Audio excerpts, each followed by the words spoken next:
ISIS, the most modern genocidal group of radicals in our time. What can be said about them?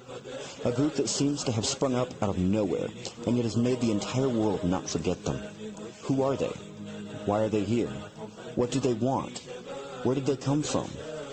In this episode, we will be unmasking the truth behind the simple recent answers of the media, and in suit will reveal to you the reason for the world's darkest hours of modern history. The reason for Islamic State.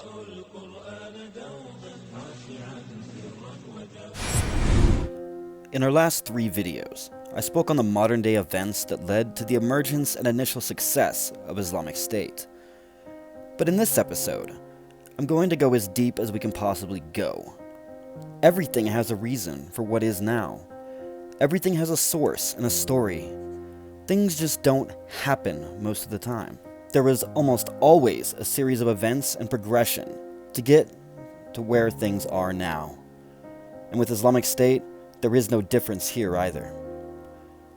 What would drive someone, let alone an entire army, to commit some of the most vile acts and atrocities such as these? Well, no matter who you are, no matter what your cause is, in your perception, you are right and justified in what you do. In other words, Islamic State actually believes that what they are doing is God's will, and they believe it with passion and zeal, wholeheartedly pursuing these deeds to create an idea of their version of utopia. The question now is, where do they get this version?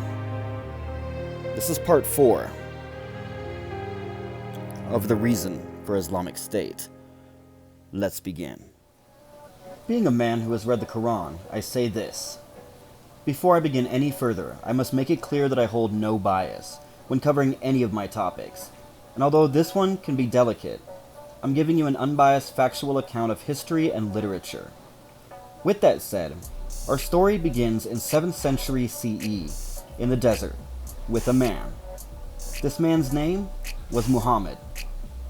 I can expand in detail in a later series if requested, but for time's sake, I'll give you the rundown. So the man's name was Muhammad, who hailed from a tribe in Arabia called the Quraysh. Claiming to have been given divine revelations from the Archangel Gabriel himself, he began writing what would later be known as the Quran. His gathering of followers and jihadists had already begun, and by the time of his death in 632, he had united the entire Arabian Peninsula. After his death, a divide in leadership erupted. The divide is what we now know as the Sunni and Shia, but what kept the unification was a leadership, or caliph, which I touched on in a prior video. From there, the expansion of Islam branched out past the peninsula and grew into a massive empire with 4 different caliphates. The Rashidun Caliphate, 632 to 661. Umayyad Caliphate, 661 to 750. Abbasid Caliphate, 750 to 1258. 1261 again to 1517. And the most recent one some of us may have heard of, the Ottoman Caliphate, 1517 to 1923. 1923? What major event occurred around 1923? I'm skipping a lot of events and a huge amount of history, but I want to stay on topic as best as possible. So, the Ottomans. What is their role in history? I can tell you that they ruled with an iron fist in many cases, and were responsible for the Armenian genocide.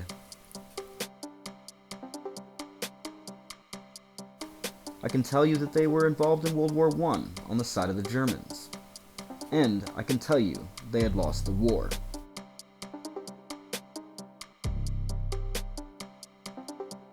After the war had ended, the fate of the Ottomans was one of absolute annihilation, with ultimate defeat by signing an armistice on October 31st of 1918. The Islamic Empire hung around but dwindled for a few years, but ultimately couldn't recover from its issues. The Ottomans, who had been in decline for many years prior to the war, had been labeled the sick man of Europe, and at last, in 1923, was no more.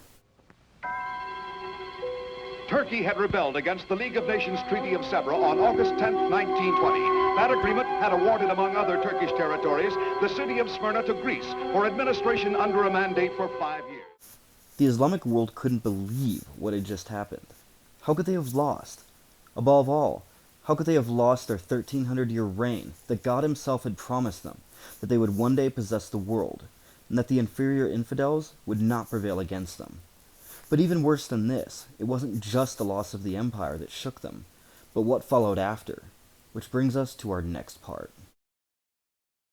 The Islamic country had been on the losing side in World War I and now was forced to watch its empire being carved up by the Allies. But in 1921, an ex-soldier named Kemal defiantly set up an independent government apart from the ruling sultan and openly shouted his objections to the Allied and specifically Greek rule of Turkey's dominion. Achieving Turkish independence, Kemal Ataturk set out to change a backward Oriental despotism into a modern republic. Beginning with his cabinet, he forced his people to adopt the Latin alphabet in place of the complicated Arabic. Ever heard of Lawrence of Arabia? Making a long story short on this, Thomas Edward Lawrence and the Arabs fought against the Ottomans because Arabia wanted power of caliphate, and Lawrence made the agreement for the aid to defeat the Ottomans in the Middle East, in return making a particular man head of Arabia, all the way up to Damascus. In reality, though, this never happened, and a more prominent and wealthy leader took Arabia, the House of Saud. Sound familiar? Anyways, after the war, the Middle East was broken up into different countries, the ones that we know today, dividing ethnic and religious groups and meshing together conflicting ones. And people wonder why it's always turmoil. Anyways, this agreement was known as Sykes-Picot. Basically, the British and French made an agreement to divide up the former Ottoman lands and carve out their own portions for themselves. Not like the British or French have a history of colonizing or anything, but as you'd expect, this didn't set well for the Muslims.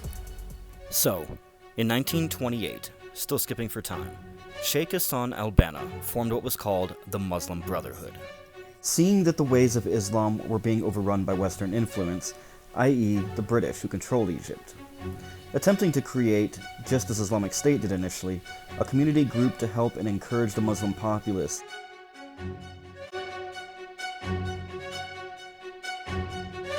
But after some bombings and assassinations, they were imprisoned, while the rest fled into exile.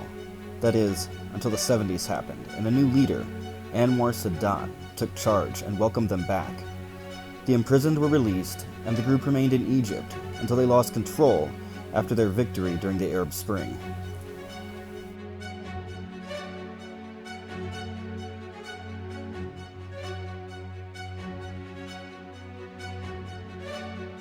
Since then, many more groups had branched out from them, and eventually became what we know today.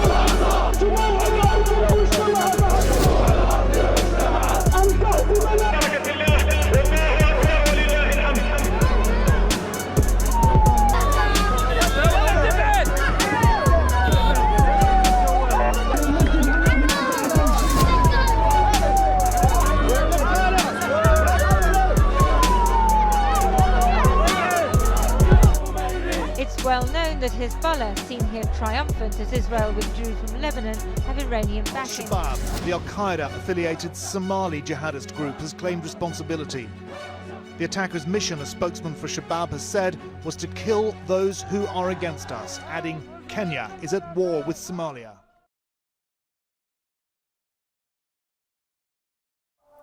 Like most beginnings, the good was given. However, in this case, like so many others, there was a transformation. But this particular transformation had underlying tactics and motives that not only could come to the surface, but were intended to, and did. Violence was the Wahhabist view, or raw literal interpretation of the Quran. And in an attempt to re-establish Sharia law, the real endgame here was to re-establish a caliphate, to revive the Islamic empire, and to subdue the world to its strict adherence of ordinances.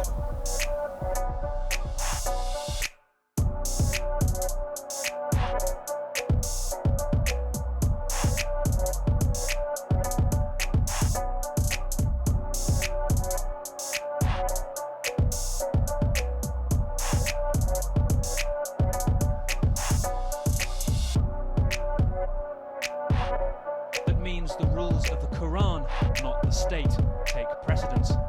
It's a break from the corruption of the past, a spokesman. If you were ever wondering the real reason for all of this terror and why Islamic State was so different from the other groups, it's because, in the long run, every jihadist's dream is to restore Islam's former glory and bring about the end days mentioned in their writings.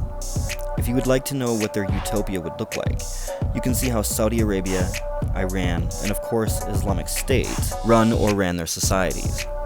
It all differs slightly, but it gives you an idea of what life was like in the old days. Saudi Arabia, although being the birthplace of Islam, is hated by most, if not all, of the Muslim world. A big part of it, if not the sole reason for this, is because of the sellout with Thomas Lawrence in Sykes-Picot. Arabia essentially betrayed the empire, and therefore betrayed Islam. You cannot, in their eyes, betray one without the other. They are the same. But with all of this said, what are the writings that they derive their actions from? Let's take a look. The inspiration and justification for countless acts of conquest, rape, murder, and terrorizing isn't just a version of interpretation, but fact and how things have been for 1400 years. To show you some of this content, I'm taking a few verses out of countless others from the Quran, or the inspired words and ordinances of Allah, and the Hadiths, the commentary on the life, words, and deeds of Muhammad. They go as follows. Surah 860. And prepare against them whatever you are able of power and steeds of war, by which you may terrify the enemy of Allah. This next verse, most won't even show the first half of. You're going to hear the full version here. Surah 2:216. Fighting has been enjoined upon you, while it is hateful to you. But perhaps you hate a thing, and it is good for you. And perhaps you love a thing, and it is bad for you. And Allah knows while you know not. Surah 8:12. I will cast terror into the hearts of those who disbelieve. Therefore, strike off their heads, and strike off every fingertip of them. Surah 9:29. Fight those who believe not in Allah or the last day, nor hold that forbidden which has been forbidden by God and His apostle, nor acknowledge the religion of truth. Even if they are the people of the book, Jews and Christians, until they pay the jizya, unbeliever tax, with willing submission and feel themselves subdued. Quran 3:28. Let not believers take disbelievers as allies rather than believers. Surah 4:24. And also prohibited to you are all married women except those your right hand possesses. Right hand possesses. Surah 8:6-9. So consume what you have taken of war booty as being lawful and good, and fear Allah. Sahih Bukhari 8753. The freed slave belongs to the people who have freed them. Interesting concept. These are just a few verses. The prophecies they follow tell them that one day the entire earth will be Islamic, following a battle similar to what we'd call Armageddon. Their version is at a place called Dabiq. Quote, you will unite against a force of 80 flags, and under each flag are 12,000 men. Eventually, only 5,000 jihadists will be sieged within the walls of Jerusalem. Then Jesus comes and fights with them. I know, it's a twist of fate for sure. With all of this in play, the jihadists of our day will not stop their ways because it is simply a matter of faith and God-given entitlement. In essence, they are doing the will of God in their eyes.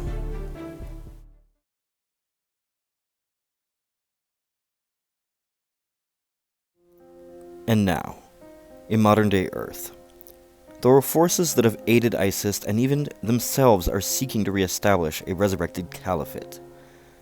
Over the past recent years, Erdogan of Turkey has put in motion laws that are turning his country back to the Ottoman ways. He recently consolidated himself unlimited powers and has started making influence and negotiations with nations such as Libya and Iran. a man of peace to the Muslim world, and showing that there is no need for Western influence and aid. And since the United States had been withdrawing more and more, he sure didn't let the opportunity go to waste. And many don't forget the past either. His second-in-command even made a prediction that by the year 2023, the 100-year anniversary of its fall, that the empire would return. So what happens now? What does the future hold in store for us? At best we can speculate, but having now covered the reason for Islamic State, we can know that because of these reasons, there will be much more to come. The question now is, what do we do with what we've learned? I'll leave that for you to decide. But with all that's been said, I'll leave you with much thanks to all my listeners. This is Tim on TimTube. Thanks for watching.